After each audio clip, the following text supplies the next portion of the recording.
à toutes, bonjour à toutes et bonjour à tous. J'espère que vous allez bien. Je suis encore plus matinale que les précédents jours.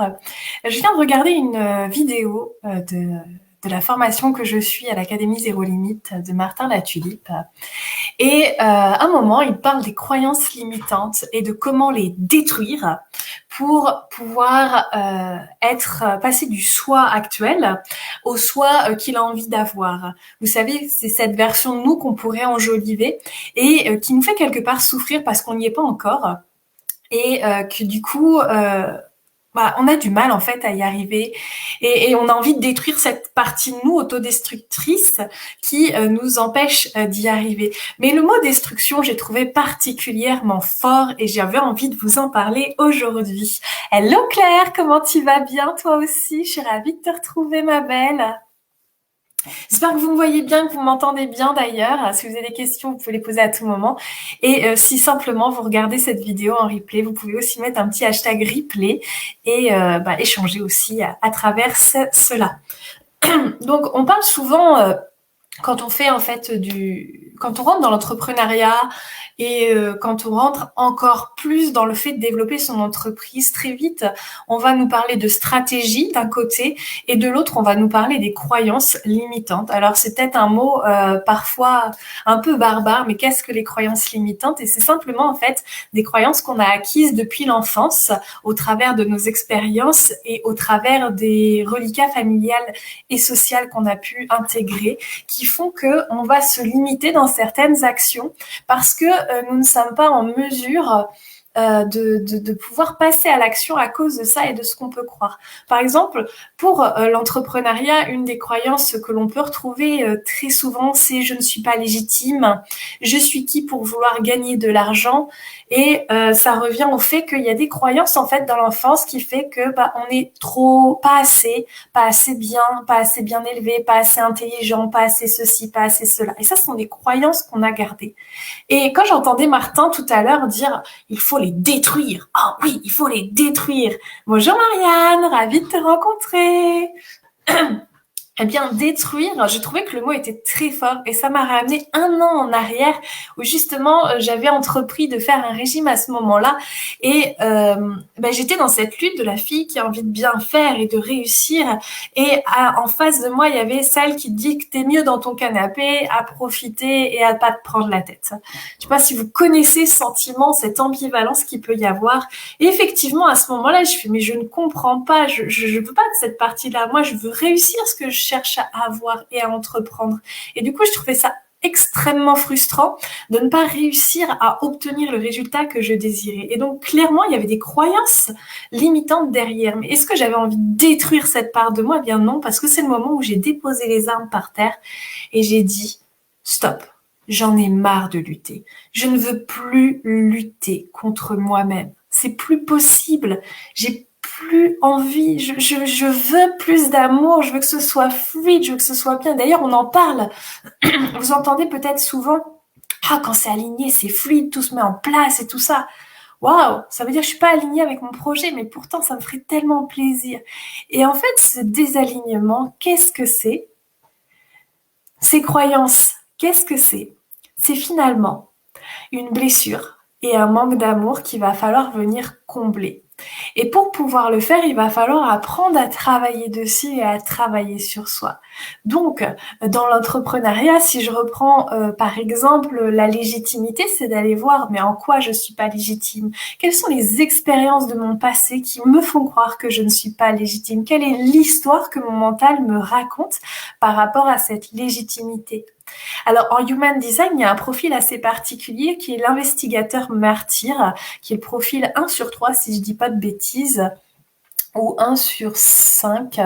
Et en fait, globalement, ces personnes-là, ça signifie que elles ont toujours envie d'apprendre, toujours, toujours, toujours, toujours, et que du coup, elles peuvent se sentir pas assez, effectivement. Donc ce syndrome de l'imposteur, on va peut-être le retrouver un peu plus chez elles, mais honnêtement, ça arrive chez plein de gens. Moi, je suis pas ce profil-là, et ça m'arrive aussi, parce que fondamentalement, mais il y a des moments où je me dis, ah waouh, l'autre fait tellement mieux que moi, je suis tellement petite par rapport à cette personne.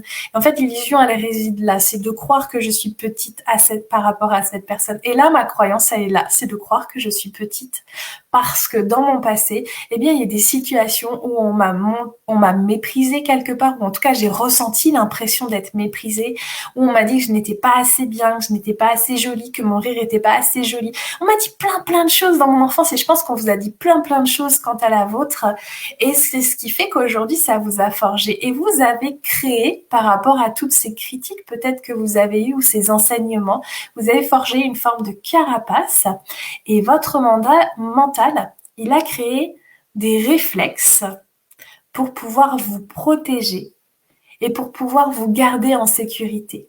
Donc quand on dit qu'il faut détruire ces croyances limitantes, ça veut dire que vous voulez détruire votre protecteur? Vous voyez déjà là, il y a vraiment un petit problème en fait. Et je trouve ça assez paradoxal.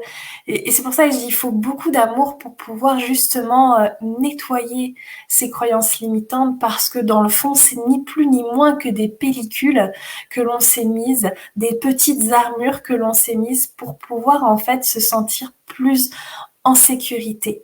Parce qu'on a cru qu'on était en danger, parce que notre mental a cru qu'il était en danger quand il était face au monde, face au jugement des gens et face au jugement de toutes les personnes qui pourraient nous rencontrer. L'astuce dans tout ça, c'est vraiment de revenir à soi dans l'instant présent et dans sa puissance, et d'aller voir avec beaucoup de bienveillance, sans jugement aucun, mais qu'est-ce qui s'est passé et qu'est-ce que je peux faire? Qu'est-ce que je peux dire? Qu'est-ce que je peux être pour l'enfant qui a souffert de ces situations-là, mais qui, grâce à cela, a déployé énormément de capacités, énormément de choses, et comment je peux être en paix avec tout ça et choisir consciemment aujourd'hui qu'est-ce que j'ai vraiment envie de croire. Parce que on parle des croyances limitantes, mais il y a aussi des croyances qui sont ressourçantes, qui vont être boostantes et qui vont nous permettre d'aller plus loin. Et puis, elles vont nous permettre d'aller plus loin pendant un temps et arriver à un nouveau palier de compréhension, à un nouveau stade. On va se dire, non, finalement, je peux faire, j'ai plus besoin de cette croyance-là non plus. Elle m'a servi pendant un temps, mais aujourd'hui, je décide de croire encore autre chose. Et c'est OK, parce qu'en fait, on est en perpétuelle transformation. Chaque jour, on apprend, on change et on grandit, en fait. Et du coup, ça permet d'avancer dans tout cela.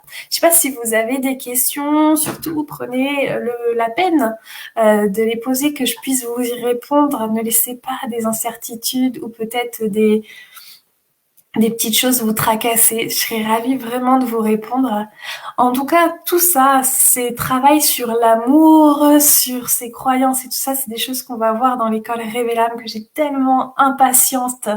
J'ai tellement hâte en fait de vous transmettre tout ça. Ça va être juste énorme. On va se voir toutes les semaines pour pouvoir transformer tout ça. On va faire 4 mois entiers sur l'amour. On va aller travailler sur toutes les strates de votre vie, que ce soit la famille, vos expériences individuelles, votre relation avec vous-même, votre relation avec vos proches, votre entourage, que ce soit dans le passé ou que ce soit maintenant. Et on va mettre de l'amour sur tout ça. Et sans que vous en rendiez compte déjà, on va pouvoir effacer de nombreuses croyances. Et vous allez voir que déjà votre vie, elle va se transformer, parce que il y a des choses que vous faisiez peut-être en luttant ou que vous ne faisiez pas mais que vous aviez envie de faire et qui naturellement vont se mettre en place. Et ça, c'est vraiment le rôle de l'amour dans tout ça, parce que vraiment, j'ai envie que vous puissiez vous libérer de toutes ces incertitudes et d'être libre d'être vous-même, libre de vous sentir aimé à 100% et libre d'être aimé aussi à 100%. Franchement, posez vos questions, soyez présents, je vous écoute et je bois un petit peu en attendant vos questions.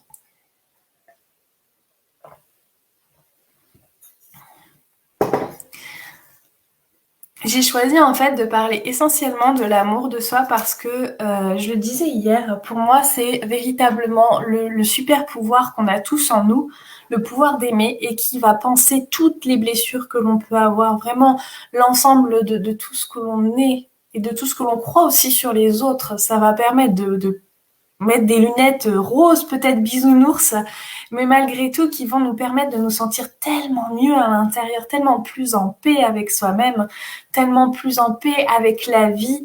Ça va ouvrir une abondance, mais alors considérable. Franchement, vous ne recevrez jamais autant que dans l'amour que vous êtes de vous et de l'autre. C'est juste incroyable. Vraiment, vraiment, avec des opportunités sans commune mesure. C'est tout ce que je vous souhaite en tout cas. Et puis je vous aiderai aussi les mois suivants à développer vos intuitions, vous développer votre énergétique, les blocages aussi énergétiques que vous pourriez avoir, aller travailler dans toutes les strates énergétiques. On parlera de voyage astral, on parlera de tout ça. Franchement, j'ai envie de vous donner accès à tout pour vous aider à prendre le plein pouvoir de votre corps en fait, parce que j'adore le mode d'emploi de l'humain, ça me fascine. Donc, vous permettre d'accéder à votre propre mode d'emploi, à comprendre qui vous êtes, comment vous fonctionnez, comment vous observez, comment transmuter en amour tout ce que vous êtes en train de vivre quand ça va pas dans la direction que vous souhaitez. Que voilà, c'est juste plein de choses comme ça qui vont se mettre en place progressivement. Et puis, je vous aiderai aussi à vous orienter, comment vous faire confiance à à vos idées, vos envies, comment vous faire confiance aussi professionnellement, comment vous diriger plus facilement, que ce soit dans vos projets d'entreprise ou que ce soit même dans l'entreprise dans laquelle vous êtes salarié, c'est ok, il n'y a pas de souci. Juste pour toujours être avec encore plus de niveau d'amour, pour pouvoir travailler dans l'amour, pour pouvoir être encore plus vous-même, vraiment, dans cette atmosphère. Peut-être, venez vivre dans mon monde de bisounours. Un jour, on m'a dit, mais Mathilde, tu vis dans un monde de bisounours. Ouais, j'assume. Mais pourquoi ce serait à moi de m'adapter à un monde qui n'est pas un monde de bisounours? Je peux dire, venez, rejoignez-moi. La porte est grande ouverte. Et franchement, on vivrait beaucoup mieux comme ça. En tout cas, j'étais ravie de partager avec vous sur les croyances limitantes. Il me semblait important pour moi de vous en parler parce que franchement, c'est souvent que j'entends il faut annihiler l'ego, le mental et tout ça. Et pour moi, c'est pas la vérité. Parce que ça vous a servi, parce que c'est pas quelque chose qu'il faut détruire. C'est juste quelque chose dont il faut prendre soin et laisser s'en aller comme c'est arrivé. Tout simplement avec beaucoup de courage et beaucoup d'amour. Moi, j'adore le monde des bisounours, ça me va très bien. Ouais, moi aussi, Claire. Le tout, ce n'est pas de croire en soi, c'est de côtoyer l'entourage. Mais en fait, la peur que tu as de côtoyer, enfin la peur, entre guillemets, hein, bien sûr, de côtoyer l'entourage, Marianne, c'est juste parce que tu veux peut-être leur faire plaisir, tu as peur d'être jugé, peur d'être rejeté, pourquoi pas abandonné. Et donc, du coup, cette peur, ça vient de quoi? Ça vient juste d'un manque d'amour de toi. Parce que si tu avais suffisamment d'amour en toi, et si tu avais la conviction que cet amour de toi, tu peux aussi le redonner à l'autre, tu n'aurais pas peur en fait qu'il te juge parce que les gens, ils te veulent heureux. Enfin, en tout cas, les gens qui t'aiment, ils te veulent heureux. Donc, si tu es en amour avec toi-même, tu es heureuse quelque part. Donc, s'ils te voient heureux, la seule chose qu'ils vont faire, peut-être qu'au début, ils vont tiquer, mais ils vont se dire, waouh, il y a quelque chose de nouveau, il y a quelque chose de changé dans sa vie. J'aimerais bien prendre sa came pour pouvoir vivre la même chose.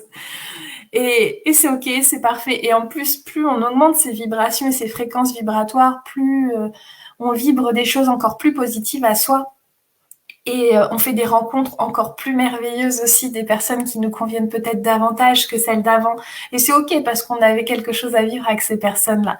Mais le symbole même de la liberté, c'est véritablement en fait de se détacher de ce que peut penser l'autre, de ce que pourrait dire l'autre, et de faire d'avoir des actions dans la justesse de nous-mêmes et de l'autre. C'est-à-dire que je m'écoute moi, dans ma justesse et ce qui résonne et vibre en moi, et je regarde si les actions que je mets en place sont aussi dans la justesse de l'autre, comme pour créer une sorte d'écosystème positif.